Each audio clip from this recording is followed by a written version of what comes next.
पाकिस्तान के पक्के यार ने मोदी को न्योता क्यों भेजा? गजा की बात ट्रंप क्यों चाहते हैं हो मोदी के साथ? और मुस्लिम वर्ल्ड का सबसे बड़ा मामला, क्या मोदी ही खत्म करेंगे मसला?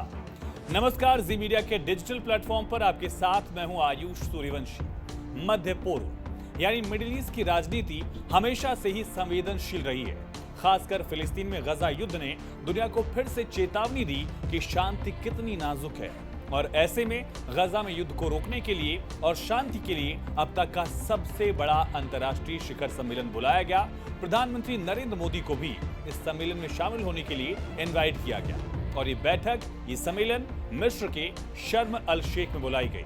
और मुस्लिम वर्ल्ड के सबसे बड़े मुद्दे पर डोनाल्ड ट्रंप और तमाम मुस्लिम देश भी ये चाहते थे कि मोदी भी इसमें मौजूद हो। और इस एक इन्विटेशन ने शहबाज मुनीर दोनों का भरम तोड़ दिया। एक इन्विटेशन से साफ है कि पाकिस्तान का इस्लामी एकता का पुराना राग, पुराना नैरेटिव जो है वो टूट चुका है। मिस्र जैसे मुस्लिम राष्ट्र भी अब भारत के साथ भविष्य देख रहे हैं और भारत की आर्थिक ताकत, स्थिर लोकतंत्र और अंतर्राष्ट्रीय साख अब भारत को इस्लामी दुनिया के लिए भी आकर्षक साझेदार बना चुकी है। पाकिस्तान के लिए ये न सिर्फ कूटनीतिक झटका था बल्कि उसके दशकों पुराने विदेशी एजेंडे को भी नाकाम करने वाला कदम, यानी मुस्लिम वर्ल्ड की बात मोदी के साथ। हालांकि भारत की तरफ से इस सम्मेलन में सीधे प्रधानमंत्री मोदी नहीं गए, बल्कि भारत के विदेश राज्य मंत्री कीर्ति वर्धन सिंह भारत को रिप्रेजेंट कर रहे हैं। मीडिया रिपोर्ट्स के मुताबिक पीएम मोदी को शनिवार को निमंत्रण भेजा गया और इस शिखर सम्मेलन की अध्यक्षता अमेरिकी राष्ट्रपति डोनाल्ड ट्रंप और मिस्र के राष्ट्रपति अब्देल फतेह अल सीसी कर रहे हैं। मिस्र के राष्ट्रपति कार्यालय के मुताबिक सम्मेलन में 20 से ज्यादा नेताओं को इनवाइट किया गया।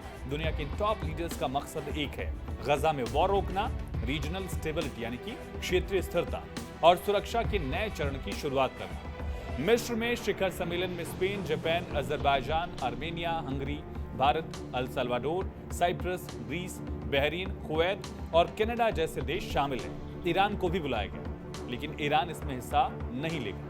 प्रधानमंत्री पाकिस्तान के यानी शहबाज शरीफ को भी इनवाइट किया गया है। शिखर सम्मेलन का मुख्य फोकस है इजराइल और हमास के बीच हाल ही में हुए युद्ध विराम को मजबूत करना, गजा में ह्यूमन नीड यानी कि मानवीय सहायता को और आगे बढ़ाना और गजा जो एक तरह से मलबा बन चुका है उसको फिर से रीडेवलप करना। सम्मेलन में युद्ध विराम के समर्थन के साथ ही गजा के लिए लॉन्ग टर्म पीस प्लान का रोडमैप भी तैयार होगा, ऐसी उम्मीद की जा रही है। कई देशों से, चाहे मिस्र की बात की जाए, कतर, तुर्की और अमेरिका की मध्यस्थता में इसी शहर में शर्म अल शेख में ही 3 दिन की गहन वार्ता के बाद युद्ध विराम लागू किया गया था। और इसके पहले फेज में गजा शहर, राफा, खान यूनुस और उत्तरी गजा से इजरायली सैनिकों की वापसी के साथ ही 5 मानवीय क्रॉसिंग का खुलना, बंधकों और कैदियों की अदला बदली, प्रिजनर स्वैप का एक पूरा मुद्दा और साथ ही रिपोर्ट्स के मुताबिक गजा और मिस्र के बीच रफा क्रॉसिंग अगले हफ्ते के बीच तक खुल जाएगा, ऐसी संभावना है। इससे सीमित नागरिक आवाजाही भी दिखेगी।